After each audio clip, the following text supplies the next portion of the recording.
Hi, everybody, and welcome to another Sunday game of Ironclaw, the Isles, with the King's Chosen before us.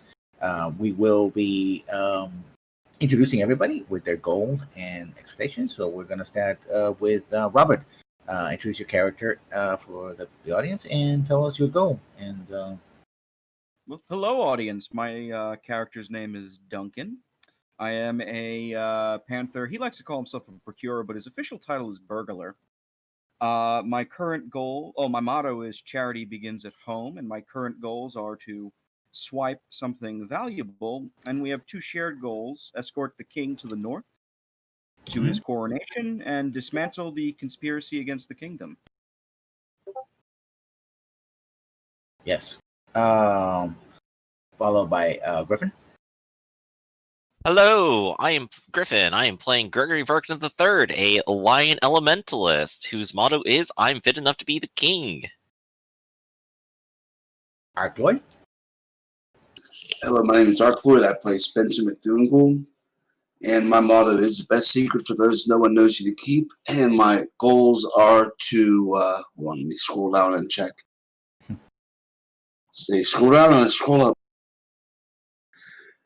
up. The ones I've got, and I think one of them might be superfluous, is who is this cognoscenti assassinating people?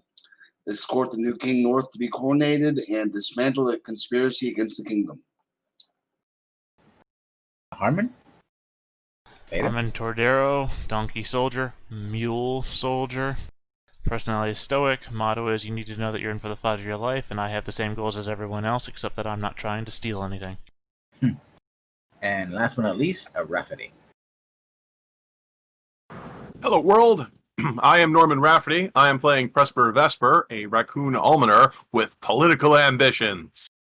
And my motto is keep your faith alight, keep your powder dry. I also have all these party goals to stop everything and all this malfeasance and all that stuff going on. Cool. And of course, I'm your GM, go by lessons learned, or just simply lessons. And last time, there was 2 deaths, and the dismantling of the entire party scene under foul weather. The party started trying to investigate what happened with the broken We lance. made children cry. Yeah. And found out that apparently the same figure that had been behind the buying of and stealing of corpses early on in the Northern Isle is also involved with this. A mysterious cognoscenti who is apparently an outside source and seems to also be connected to the Great Conspiracy to return the Isles to the way they were before. Which would mean probably a disaster for all people who are now currently living in the Isles, as it would require resurgence of a large landmass from under the sea, or reconstruction thereof, or who knows what else.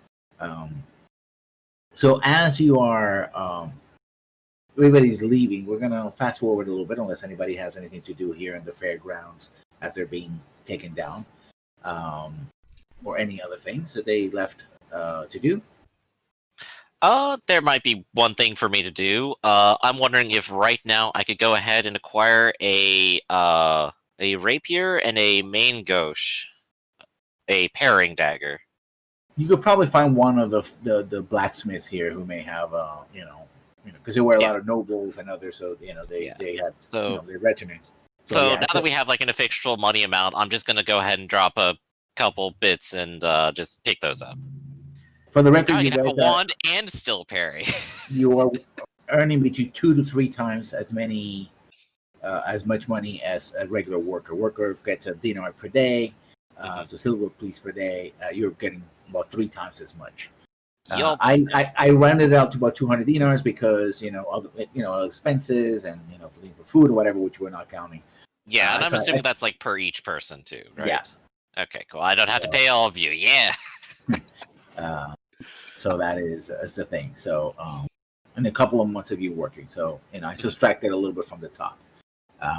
And you may want to convert a little bit of that to gold as well when you get to a place where it has gold, maybe the capital. Yeah. that might be a thing you want to do. But right here, since everything is breaking down, so yeah, as people were taking the tents down, and the ones where fertile fields are now waterlogged and trampled in mud and muck from mounts and people. Everybody's living, and sort of the fantasy of this great gathering has collapsed under the soggy weight of the recent events. You move forward. You go back to your ship, which is in a smaller town, fishing village, and you join the fleet moving north. And essentially, it's two fleets of people from this isle who are going to participate in the coronation, and also people from the Northern Isle and the Western Isle. Conspicuous by his absence is the younger brother and his retinue. They left hours early, as soon as they could, left for their ships to go to their island, and they haven't joined the larger fleet. So, and also one of the things that the fleet carries is the body. They're trying their best to preserve the body of the late High King as well. We move forward. It takes several days to cross the Emerald Sea northward, and again, one of the things that happens is as soon as you reach the shore, news of this has already reached people here, the death of the king, and people are waiting. And so the next day or so is just a slow procession northward to Caer Colwyn as the common folk pay their respect and line up the roads, the old imperial roads, on side to side, and it's very slow. And of course, there's a huge retinue of people from these three kingdoms together: the old retinue of the old High King, the retinue of the Western King, who will be coronated as a new king, and of course his middle brother, his family, because he died recently. Not everybody from that family is there, and mostly the close family members, because that also, people are also mourning that king as well. So it's two deaths in one day. It's an emotionally complicated situation, as well as politically. And as you move forward, the gates are open. The full of the house guard, the king's chosen, is in their colors. Think of them as basically the musketeers, right? They're the official followers of the king. They have their tabards. They're there. At the entrance, there's the Lady Chamberlain, who welcomes you, welcomes the retinue, and sort of there's a ceremony very similar to how the King of England has to ask permission to go into the city of London proper. It's very similar to that. A change of greetings, and there's a change of basically of a baton that has to be given to ask permission, and that is exchange. And then the procession moves on, and the streets here are just jam packed. People are looking down the streets. They're looking from first and second story windows, gawking. There's a lot of weeping and gnashing of teeth. There is also church officials, especially the archbishop, has come down to meet them as well. So there's burning of incense and prayers. Very elaborate stuff, right? Pomp and ceremony for both the death of the king and the king to come. And in fact, you hear often the phrase, "The king is dead, long live the king," right? But often it's said through pain and anguish. For all the things about the High King, was a beloved figure, right? You remember when he came, the first time he came, you saw him on the balcony. Everybody came out to see him. Mayhaps he may be considered by many a figurehead, but an important figurehead nonetheless. A day also spent essentially having him on public display, people filing in and out. The whole of the King's Chosen, including yourselves, now have to be on uniform. Is required. Of course. It's paying respects, even if you already did that back south. And then the day after that, there is the actual coronation. The king is put to rest at the catacombs of Caer Colwyn, not the cathedral, and the new king is going to be coronated. And here is, you're standing there with thousands of people, right? The top and minor nobility, merchants and others who are filling the throng of the cathedral for the process of the coronation. And as the new king and queen are going to take their place and be coronated, a figure steps in, a herald, who walks right in. In fact, many of the guards, my creatures, sort of kind of move in to intercept him, right? Because he's an interloper, and but he says some words, which sort of get whispered forward until they reach the Castilian. Who then says, kind of nods. And this figure unrolls a long parchment and says, hear ye, all who attend this gathering. By word of the rightful king of the Isles, King Edgar, I proclaim this to be a false ceremony. And I will challenge the holder of this crown as a usurper. Justice shall be met to the thief and liar who pretends to sit on a false throne. And he rolls back his proclamation, bows, and leaves. Right? And you're wondering, why is this person not immediately arrested for treason to the crown, right? Yeah, that was my first thought. But the thing is, of course, that he is a herald of a sitting king. So he's been granted. He didn't introduce him. Yeah, he didn't introduce himself saying, "When I speak, it's with the true king's voice." So yeah, he is an ambassador, so was given that. But I'm sure this person just left on the fastest course so he could get his butt in, because where to be seen again, they might not be so kind to him. Yeah. Well, bold proclamation of civil war to start things off with. Yeah. Always a civil war, isn't there? And the ceremony finishes, and the first proclamation the king says, "My people," when he stands up. And you see that he has very much similar voice to his father, or younger. "My people. It is of deep regret that we have to announce that we must put down this rebellion. It is with deep sorrow that I must confront our brother in this troubling time. I call upon the House Guard and the Royal Squadron, prepare forthwith to carry an expedition to carry our word and law to all of the Isles. Go forth and finish what my father started, our father started."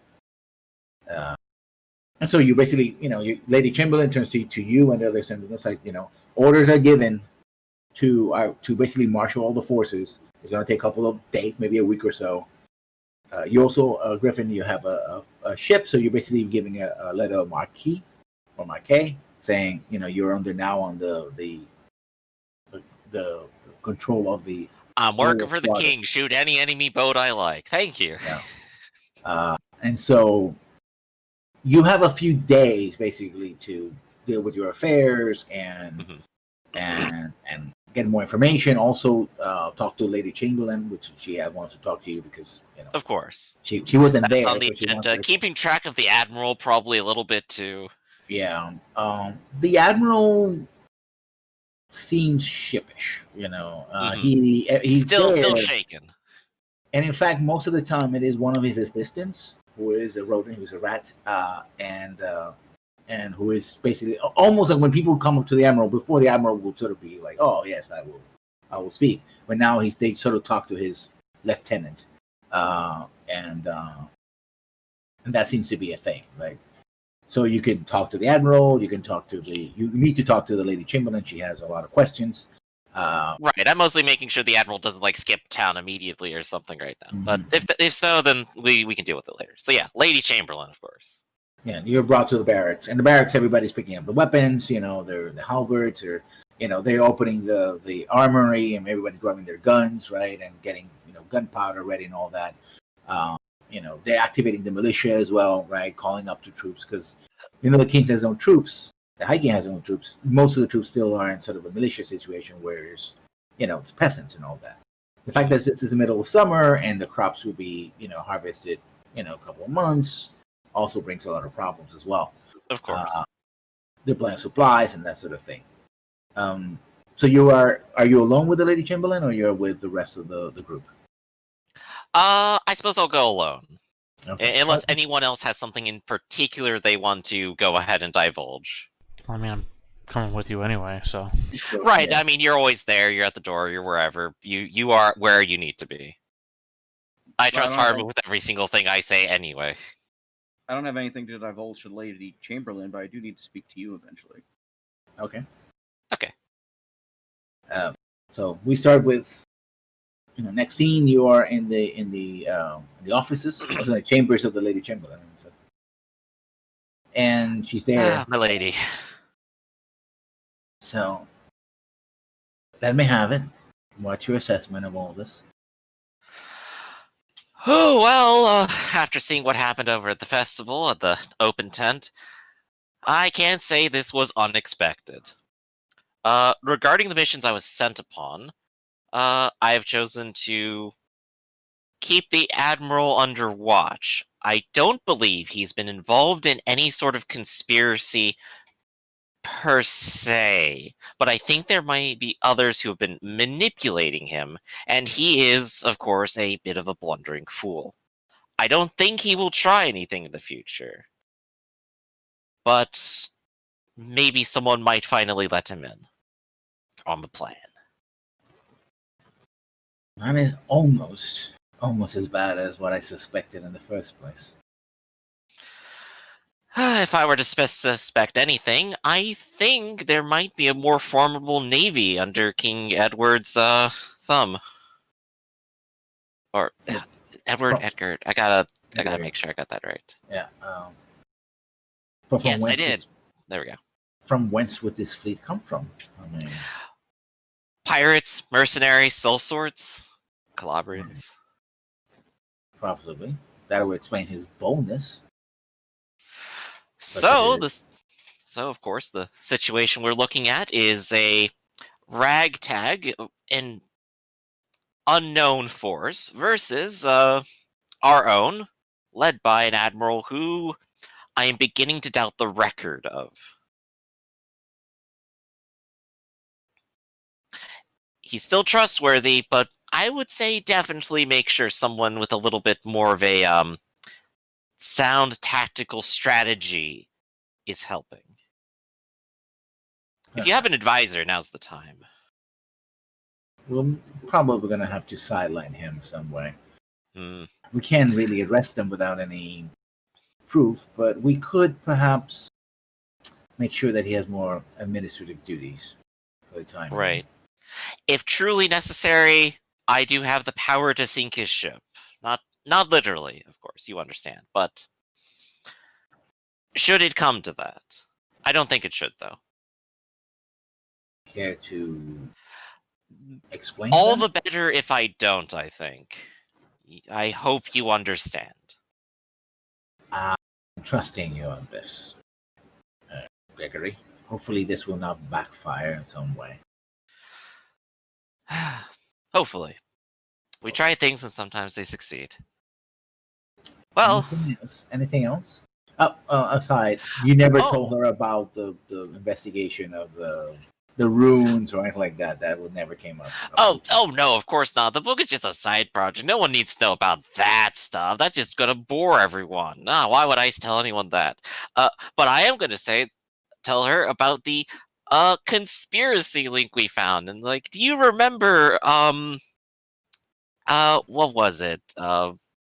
Lady Veritas case. Lady Veritas, yes. Well, it turns out her manservant has actually been involved in events as of late, and the murder of our dear beloved King Godwin. He struck again, and this time successfully. So an assassination attempt against an ambassador, dealing with dead corpses and necromancers, and now a successful regicide. Yes. My compatriots are almost certain he belongs to some outside force to these events. I wouldn't be beyond suspecting he's made some sort of deal or alliance, but I have no idea if that's true. We don't have the evidence. We haven't managed to infiltrate his network. We know almost nothing except that he continues to be a thorn in all of our sides. A threat from within and a threat from without. Wonderful. We'll need 2 shields. Well, It gets better all the time, doesn't it, lady? I was going to ask you to have a more cheerful news, but apparently you don't. Very well. Oh, well, my man Harmon won the tournament, if that's any consolation. Congratulations. And he turns to her and was like, congratulations, I suppose. I missed that. I did hear some rumors about putting some bovine in his place. Their place. Indeed, one of the local lords. Quite the challenging customer, too. I see you still haven't opened that bottle of wine. Maybe when you finally do open it, I'll give you the full story and we'll make a day of it. Well, I guess we have more work to do first. Yes, always more. Well. Oh. We'll continue then. Go ahead. I did bring you this little bit of local color, and I'll give her like a gift that I bought from the island. And she takes it and she maybe like a handkerchief or something. Maybe. Like. Yeah, cheer up your office a little bit. There's absolutely no color in here. I don't know how you live this way. It's supposed to be very functional. It's a place I work. Play. Well, if there's anything else more to do, Magistrate, please, I have to go back to. And there's a mount of it's almost as if the very desk produces mounts of paperwork for her, and no matter how much you tidy up, And the moment you open the door, there's people waiting for you to come in. Well, I have to prepare for war, and I'll be awaiting my orders. They will be coming forward. They will now be coming from the office of the Admiralty. Mm-hmm. Technically, that would be the Admiral, but we'll have to deal with him, make sure that things run a little bit smoother. He still is a public figure. The fact that he's linked to the death of a king has put a blemish on his image, but since he was ruled an accident... Yes. You've read my report on that, so at the least, that is not a crime of his own.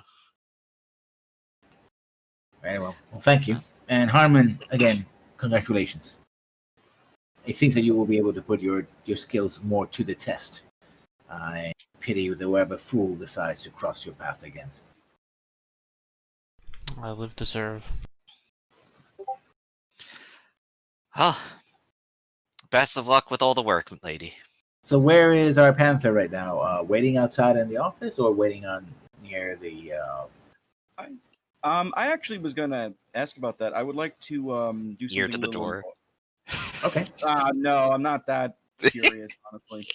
I would probably be doing something on my own. I would like to find a messenger who will be willing to deliver a very important package for me. Okay.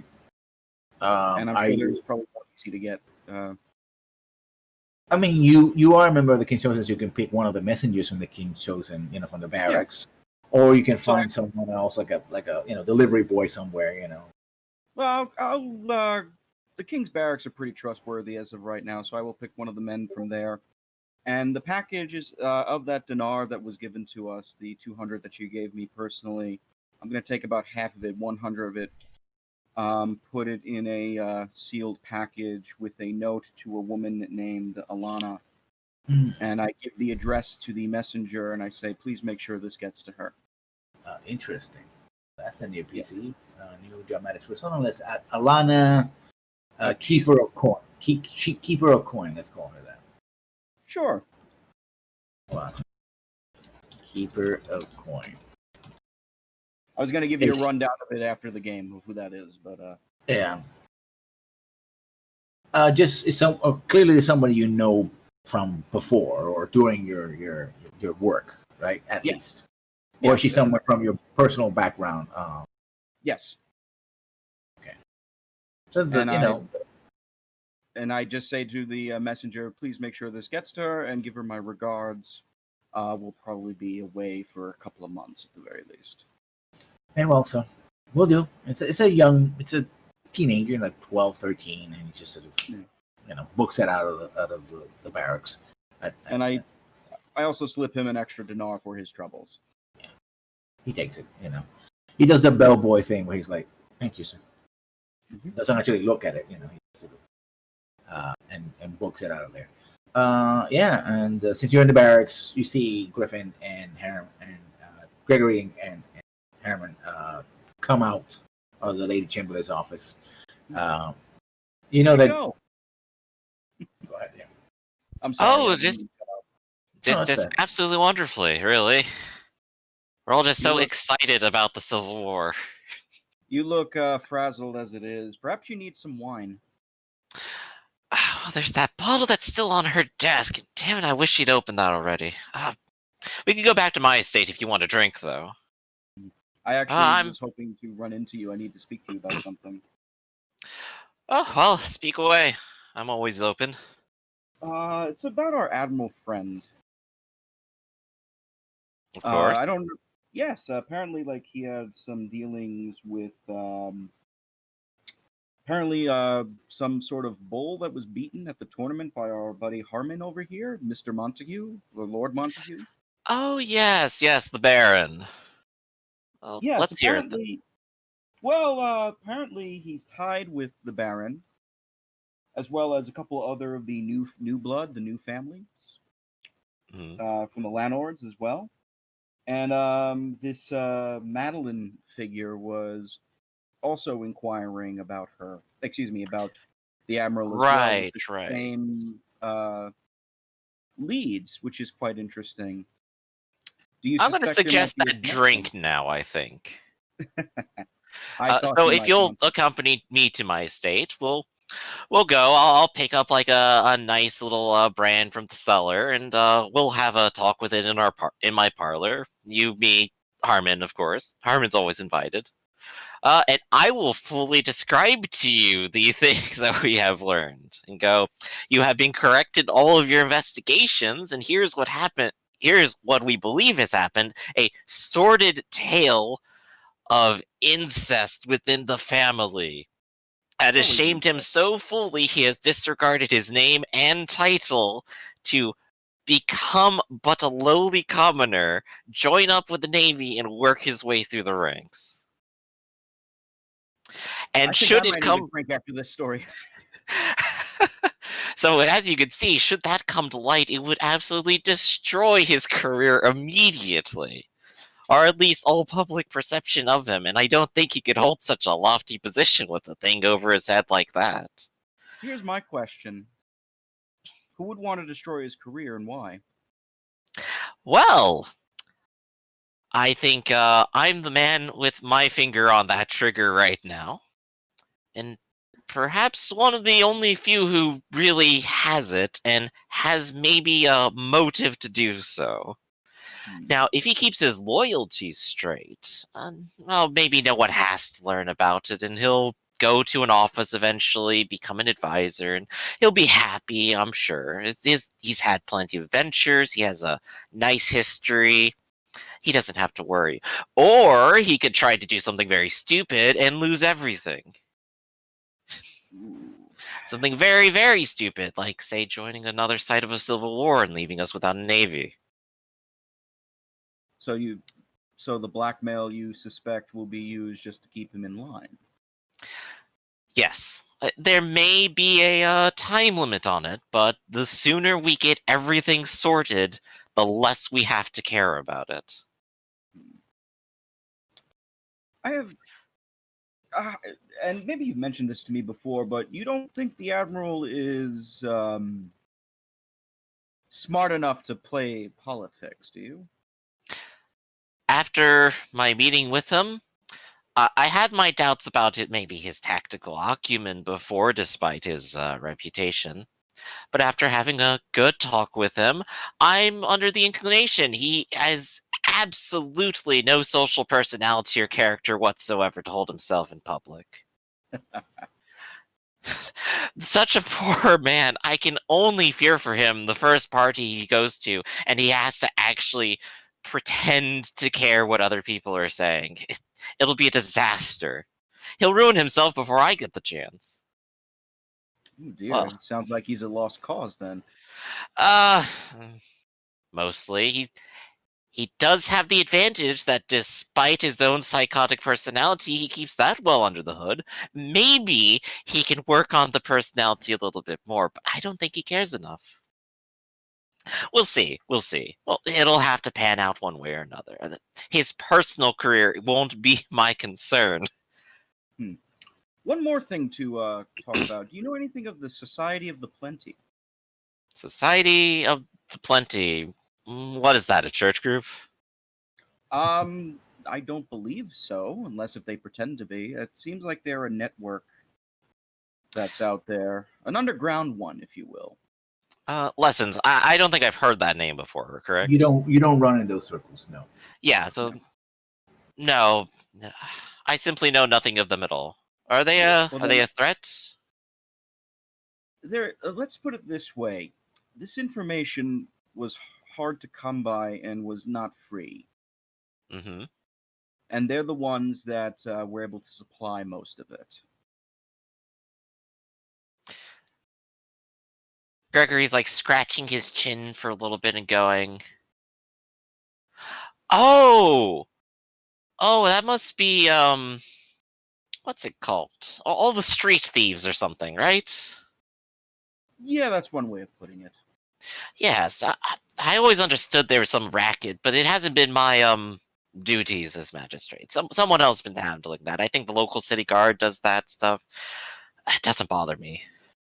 Oh, I'm glad it doesn't bother you. What I'm suggesting, however, is to consider them as a avenue for the future, but don't be surprised if they ask for more than you bargained for. And I kind of smile at him at that.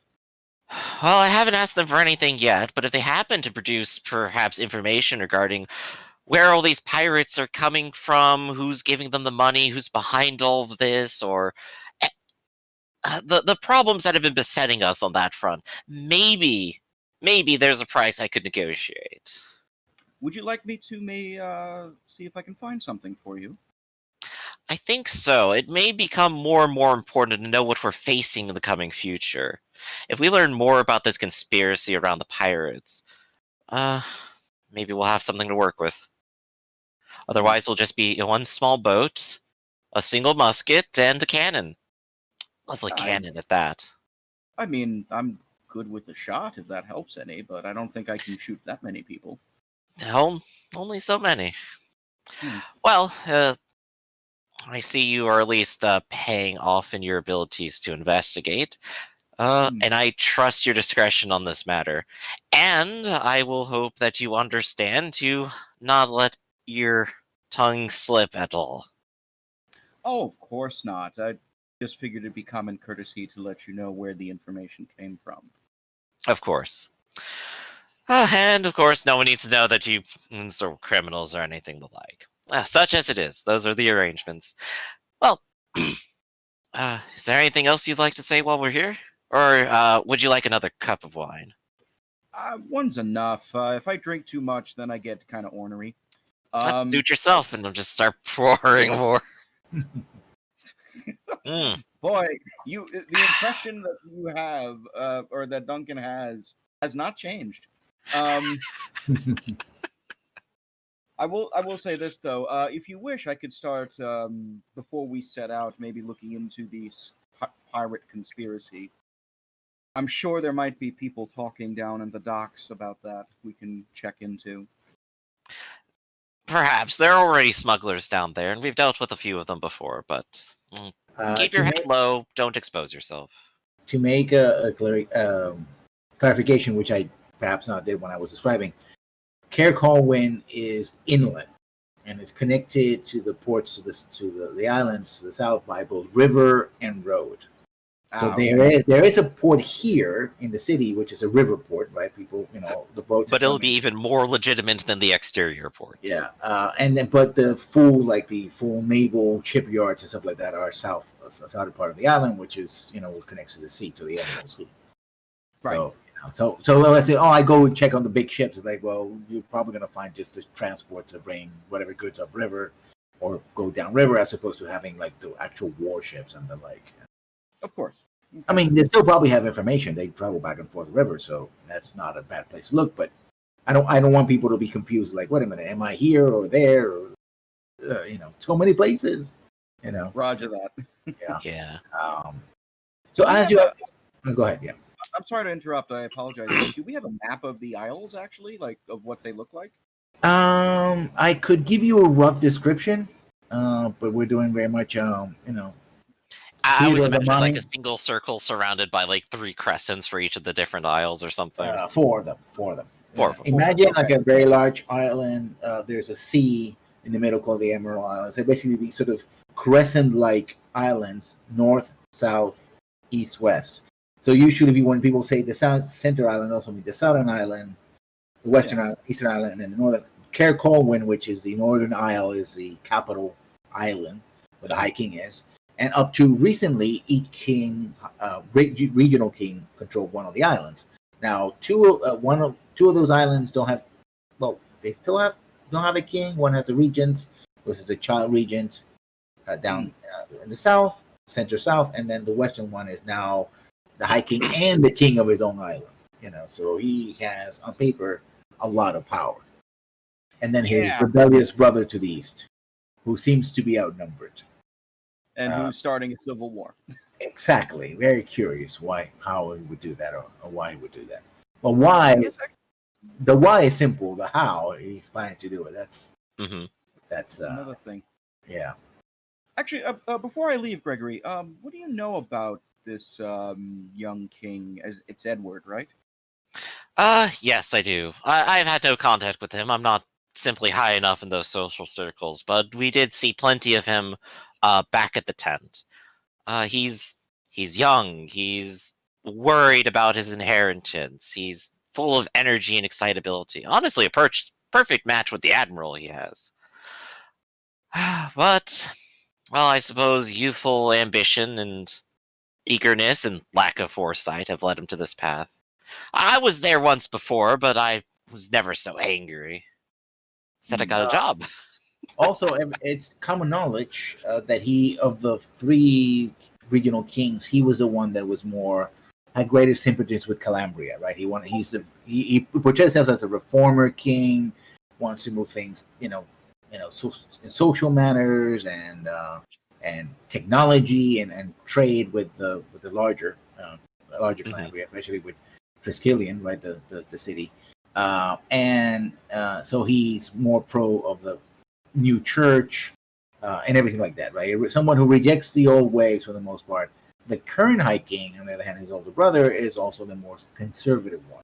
He's not opposed necessarily to these things, but he's sort of a very defender of the Isles, very much defender of the, I believe, of the old ways, especially the Druids, and someone who sees himself as keeping the independence of the Isles from Calabria or anyone else for that matter, who might Yes. come in.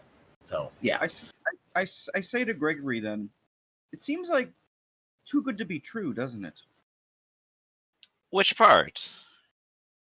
The assassination, death of the middle king, the middle son, then all of a sudden the young son taking this opportunity to start a rebellion because they believe the current king is a usurper to the throne. It's like almost like a story written as if it was too obvious. It does seem incredibly convenient, doesn't it? We even understand who may be behind the conspiracy. However, of course, we need evidence of their collaboration. If it were perhaps to get out that there was some strange secret necromantic cult working alongside a young king with too much ambition, even if he did take the throne, he wouldn't keep it. Oh, sure. Definitely not. So, of course, we have our hands full figuring out who's behind what. This wine. think this was Harriman, what does it say on the bottle? Is this 17 or 18? I can't read. It says 17, sir. Thought so. Yes. Came in very nice that year. Every time I open one of them, it's just the nicest flavor. Oh, you're dismissed, by the way. Oh, thank you. I was waiting for that, sir, and I bow. And as I'm leaving, I go to Harriman and said, "Is he always like this?" Like what? And I just point, and as you're like, I'm assuming you're just sitting there drinking your bottle. Yeah, I'm just drinking. It's like, pleasant memories. So like, I should invite Vesper to finish this bottle with me.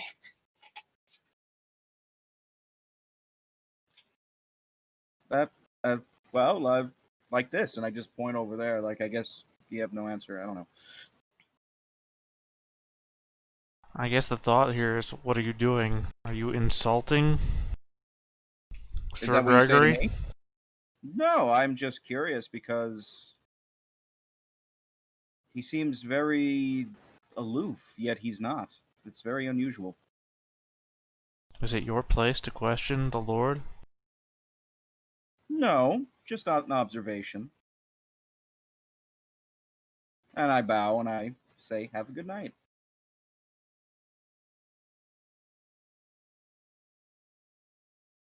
Meanwhile, End scene, I guess.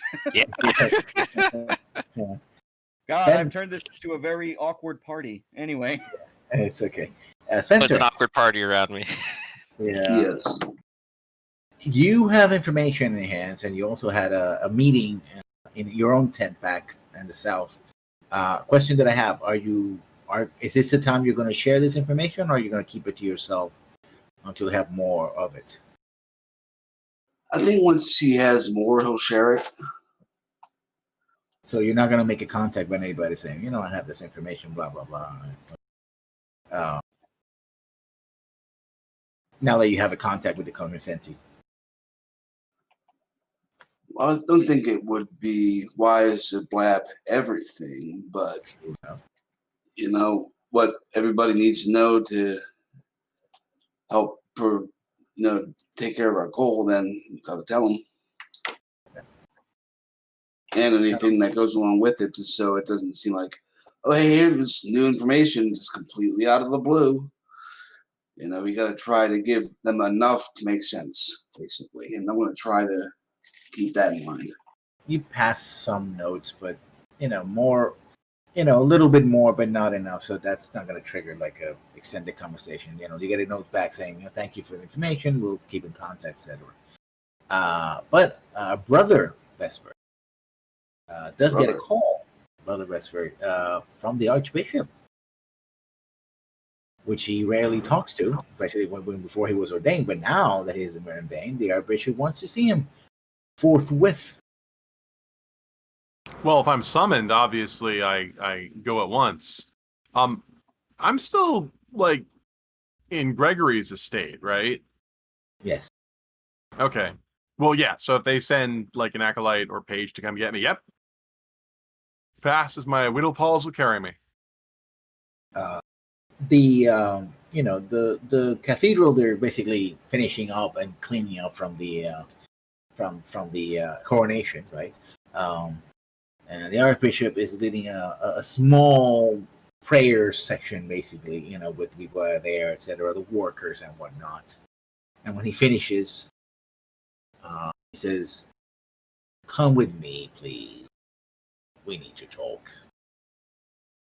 Well, of course, I obey. Yeah, and you go to these offices, and he sits behind. He has a very ornate desk, and he has volumes on philosophy and religious matters, right? The 101 contemplations on on the meaning of whatever it is. Usually, it's like having basically Saint Augustine's entire collection right there, and books on that, talking about that as well. So it's books upon books upon books. A lot of them very self-referential. Like, It is my understanding that now we are to refer to you as Brother Vesper. Is that correct? Well, it's the custom of my office, uh, Your Eminence.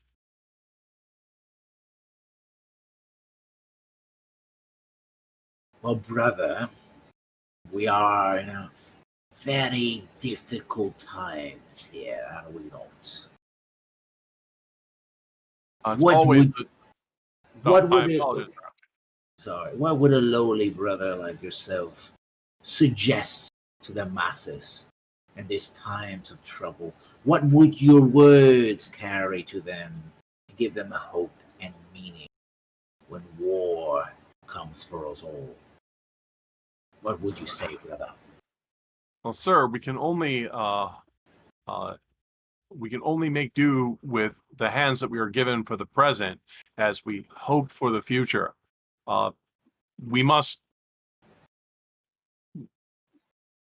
while it may seem that the storm clouds gather and that the horrors of war may be inevitable, we must always strive to find a different path, one that takes us away from greed and wrath and worldliness and takes us towards a brighter future where all may share in the charity.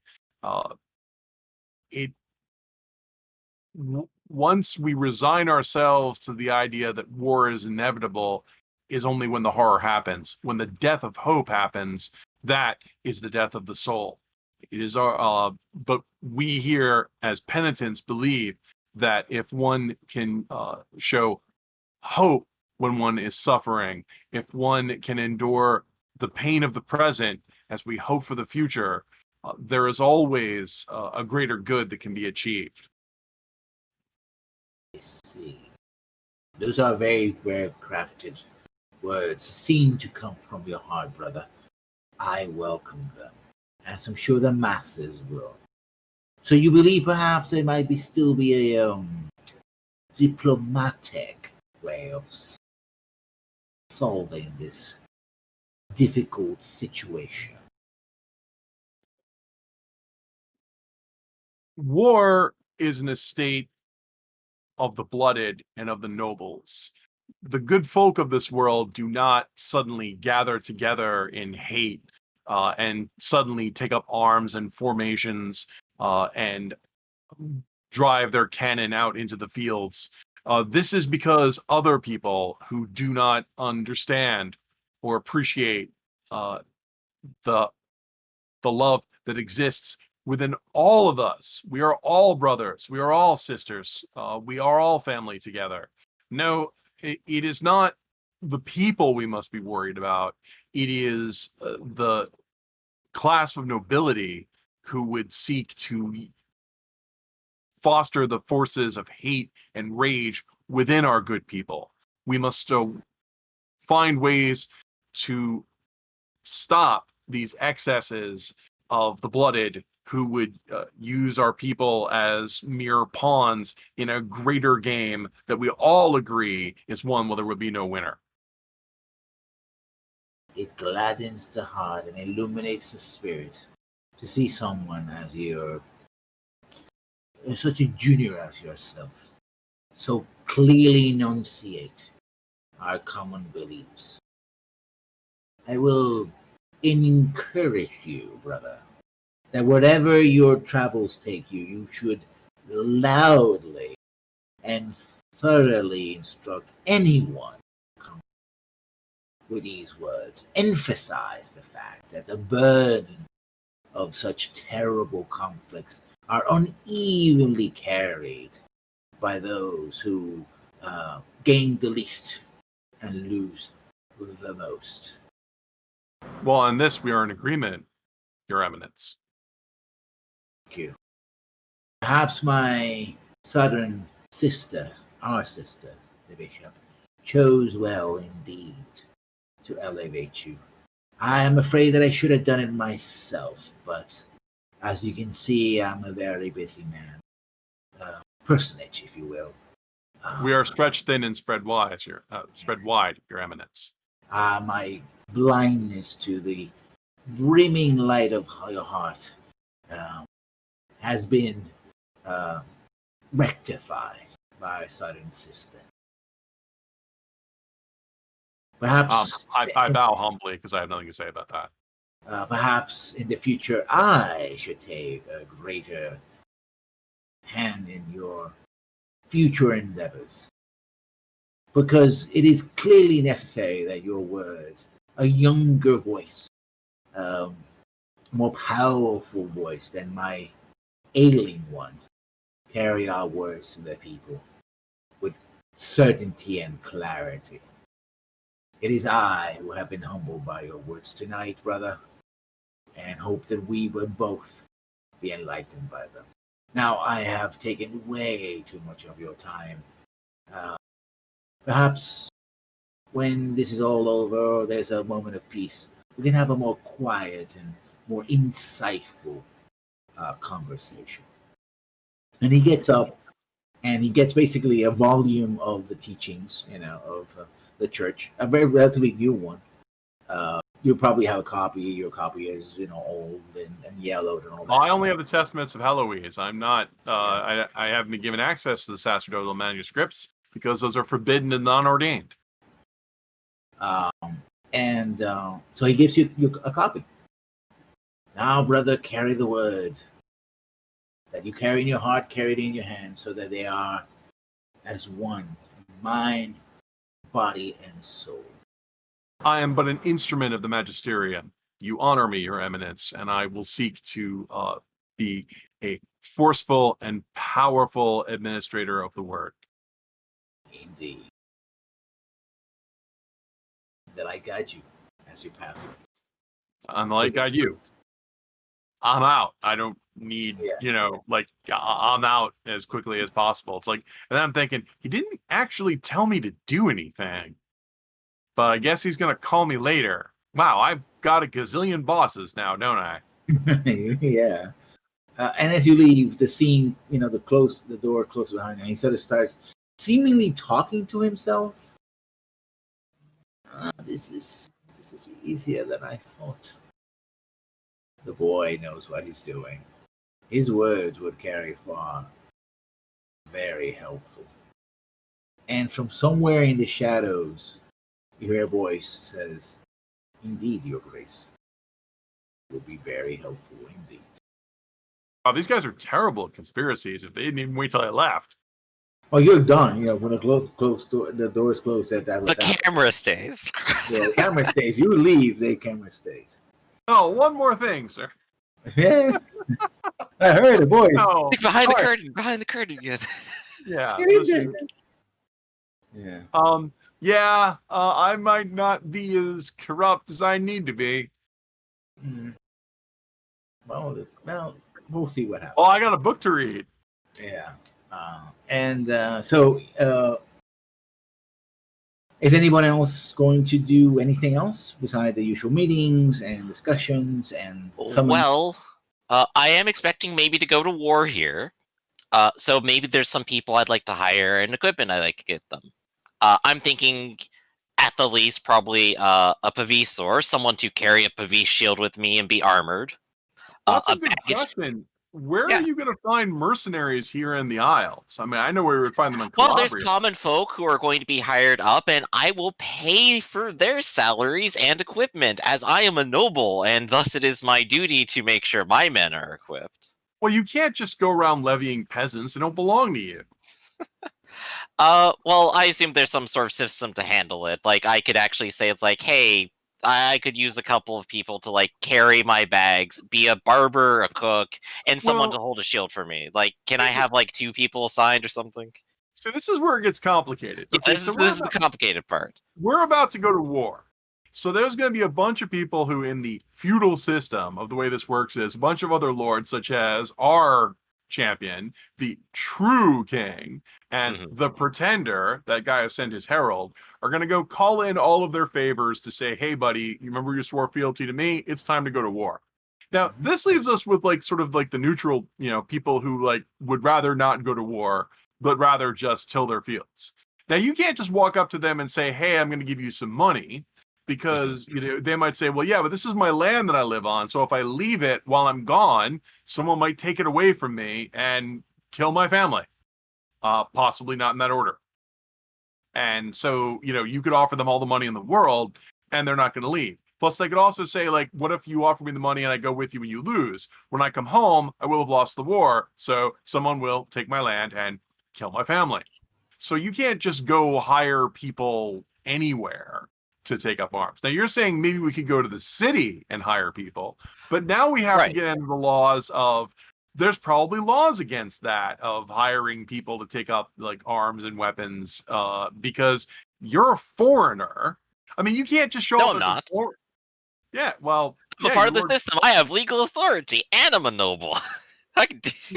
You have the legal, but you don't have land here. You're not part of the blooded dynasty here. I do. I have an estate. I'm not part of the king, but yes, you are.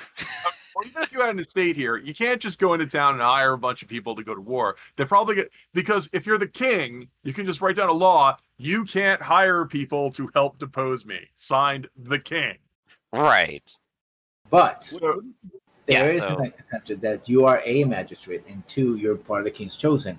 And the King's Chosen are the regular forces. They also get militias. So what you can do is that, as an assignment of auxiliary troops to the King's Chosen, you can lobby for or pay for a commission in the army.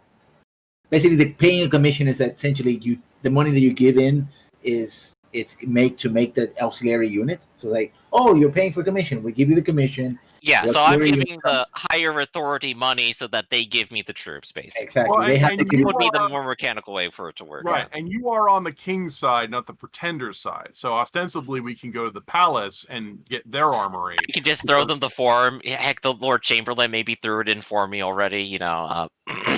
Right. Okay. So yeah, I could see that. So we're gonna levy, and you've got a coin purse.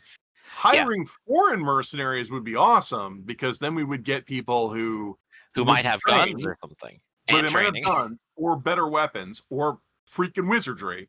Right. Or they're trained. Right. They're better trained, and the best part is because they're foreigners, we don't care if they die. Yep.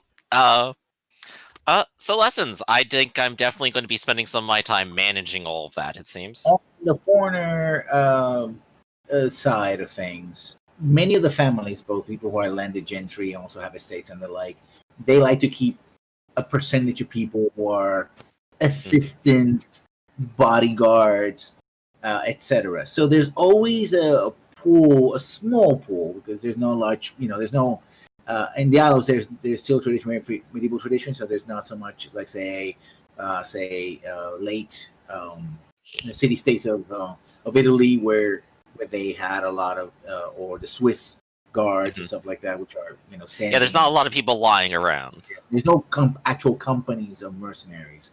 You could convince people to say, "Hey, I will give you money. You can loan me one of your people, or you can poach them." Right? You wouldn't be able to get enough people to get a company, because you will have to basically, strip. Yeah, I got like 2 entire wealth gifts as far as the- that goes here for paying for commission. Yeah, but if you can ultimately, use your I was looking- connections, Yeah. sorry, you can use your connections and convince people like, listen, I'm going to go to war. You don't want to go to war, but I'm going to go to war. You just I borrow your people, and you still keep your land, and so I can cover for you, say, because you're supposed to be a noble, and when war happens, nobles have to fight, and but you don't want to do that, so I can cover for you if you lend me your people, right? Right. For the duration, right? You have to pay, or you can outright poach them, like it's a mercenary. You pay them more, but in that case, of course, their loyalty goes as far as your dinners go. So yeah. Yeah. So. Oh, I'm sorry, but I was also going to suggest, why not also just convince the other nobles that are not the king or like the royal family directly about this, like if they're on the fence about going to war, to actually ask, hey, give us the support, the money, and your troops, and we'll guide you through this as like your leading leader here, where you become sort of the centerpiece of this, not a battalion, but the centerpiece of this sort of chess piece on the board here with all these troops coming in. Right. I could maybe even make like a pact with local nobles, like, hey, you don't want to get drafted. What if I'm going anyway. What if I just take whatever you would be using? Blunt, but that could be effective. Yeah. I mean, you're So not the only there's a lot of magistrate. different things. All the magistrates are doing the same thing. In fact, you, in a time of war, because remember, you're also part of the King's Chosen, the magistrates and the captains, something like that, right? Yeah. These are not the main forces. These are auxiliaries to the main force, which is Yeah.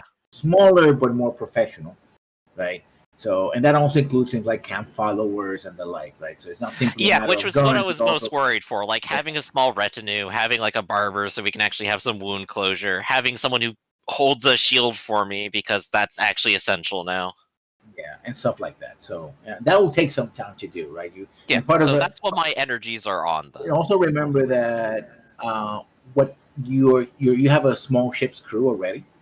Yes. And you have a ship, and your ship also has been commissioned under under the fleet. So if they sail sooner, right, you won't have time to get the troops, so you might get them later, right? So send missives and whatever. It's like, okay, you promised me, but that's gonna be remote. If you wait for the troop to gather this people, then the fleet might sail, and technically you're right, violating and most of this that depends on my orders too. So I'm probably Yeah. working with the Lady Chamberlain and seeing like, where am I going? What am I doing? Getting the fleet ready is paramount. In fact, Yeah. when you return to the to Lady Chamberlain, you're handed order to go to the south, prepare your ship. Have your ship join with the rest of the fleet, and several bases shipyards, because they're building that up to make sure that and then from there you may have time to. So maybe you have about a day or so to start making the rounds among the nobles. Right. Let's say you already started. You were doing that process, but now you get the orders. You have firm orders. Of course. So let's do well, first, see who is interested in your offer and who is competing. So you have to do a gossip roll first to nail down a couple of people, and then depending on how well you do, let's say that per success of gossip, you get a shot at convincing to getting at least one of these people to hire. So let's say no more than 3, because you don't want to have a huge party of people. Like you have your own company of men. Yeah, of course. You have assistants, so maybe you can put them on the Harmon command. So